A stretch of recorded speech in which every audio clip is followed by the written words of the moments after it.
Let's talk for a second about according with heavenly positions. We have three different situations, or two different situations that we want to talk about. Those are isolated terrain and abandoning the army. Isolated terrain means deploying troops or deploying forces or deploying your people with water to the rear.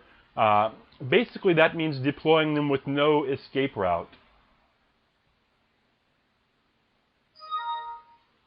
An interesting thing about this point, isolated terrain, is that one of the things that I talk about, I believe, in the four quadrants of power, probably in the introduction, is burning the ships. If you want to take the country, burn the ships when you land.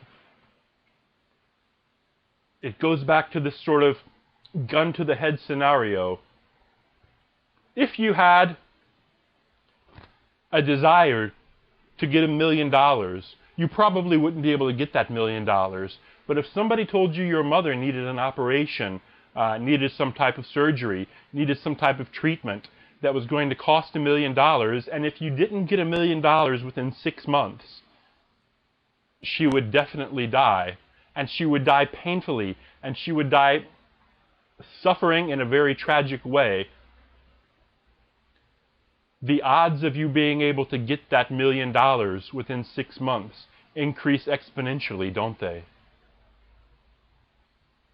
How much more likely are you to be able to achieve that goal when you've got a gun to your head, when you've got water to the rear, when you have no visible means of escape, when you have no out, when you've set the situation up so that your only option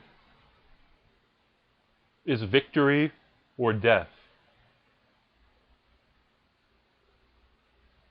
Abandoning the army is what we call deploying troops facing a long ridge.